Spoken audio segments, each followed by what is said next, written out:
We've had a series of videos, 6 exactly, that have investigated Quebec's electricity landscape and how Churchill Falls and the proposed projects under the December MOU fit into that landscape.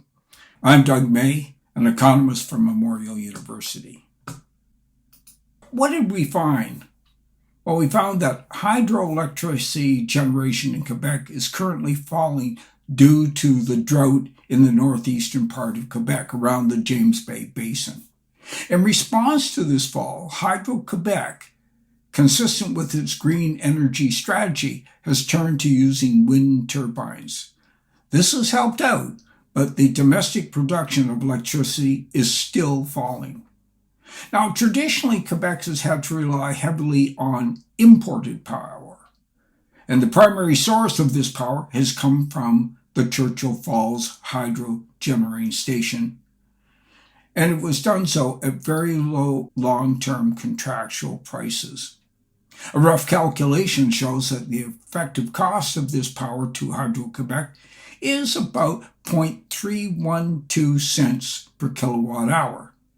The contribution of Churchill Falls electricity to Quebec's available electricity is now around 17%.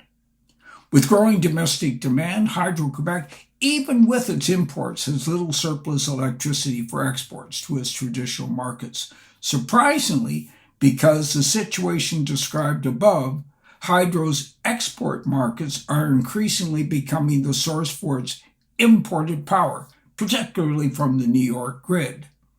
Now, Hydro-Quebec advertises that its electricity prices are the lowest in Canada and the lowest in the G7. They acknowledge that these low prices are due to its very heavy reliance on low-cost hydroelectric power which is available to it, which of course includes the imported power from Churchill Falls. Now, for over half a century, hydroelectric power from Churchill Falls has been an integral part of the electricity available to Hydro-Quebec.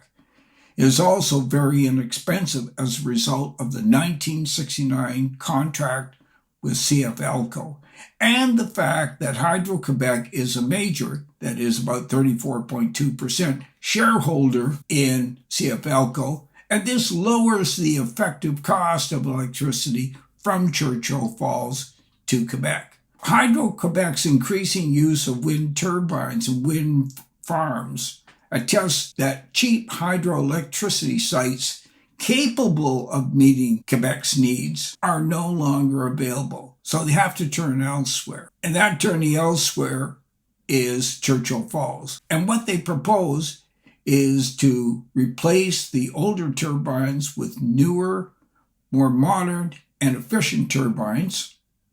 Hydro-Quebec also proposes to enlarge the Churchill Falls facilities by adding 2 new additional turbines, I think further underground, and using the generating model used along Quebec's rivers. Hydro-Quebec also suggested developing a new generating capacity at Gull Island on the Churchill River.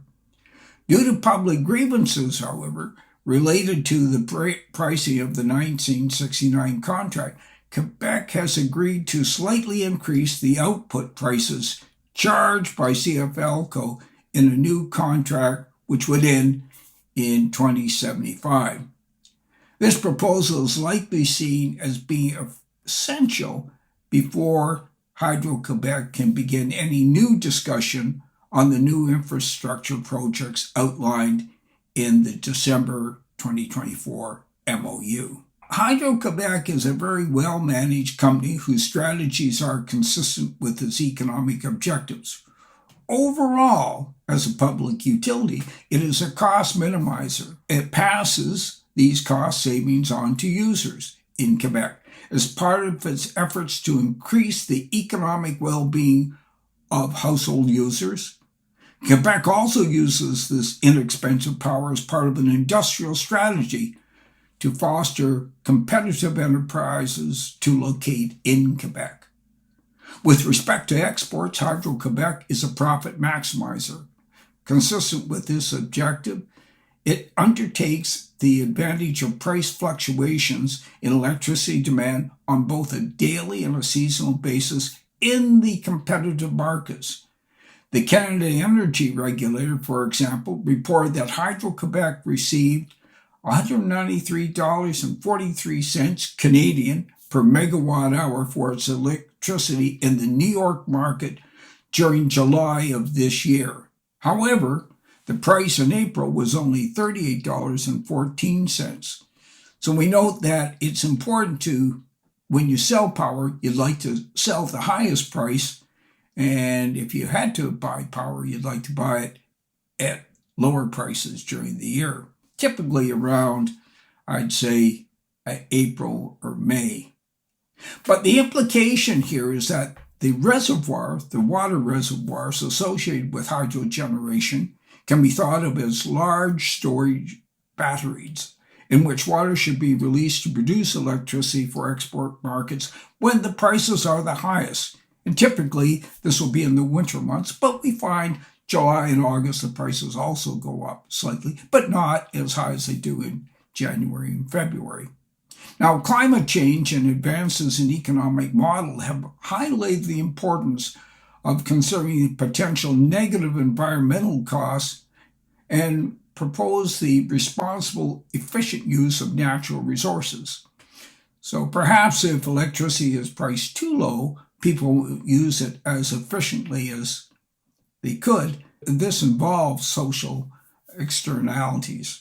This recognition requires the responsible calculation and implementation of water royalties and land rents associated with hydro generation. Hydro-Quebec has started down this path, setting a royalty rate of $9 per megawatt hour of hydroelectric power. That would be about 0.9 cents per kilowatt hour. The revenue from this royalty goes directly to the government of Quebec's generation fund to be used to reduce Quebec's debt. Smart thing for them to do.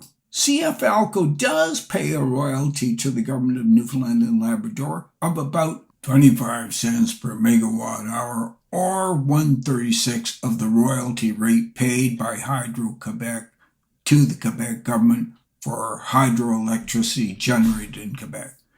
The more traditional use of differential or scarcity rents related to water usage has, to my knowledge, not been calculated.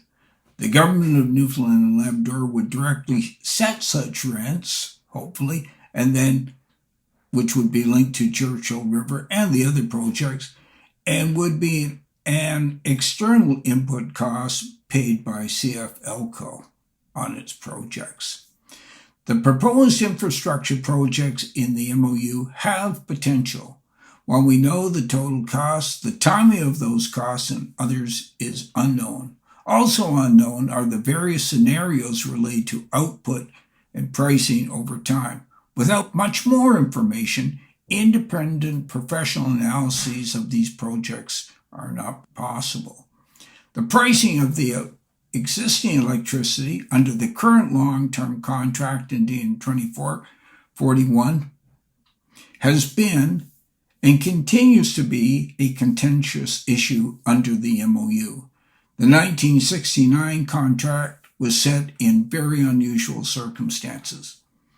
CF Alco sells to a monopolist which sets transfer prices, which are 34.2% paid to itself. So there's potential conflict of interest here, as was pointed out in 1963. While the contract is legally binding, economists cannot say that the prices are efficient or optimal from a well-being perspective. Well, that's what we found to date. As we discover more things, I'll make more videos, bring it to your attention. Thanks for listening, and if you have any comments or questions, please send them along. Have a good day.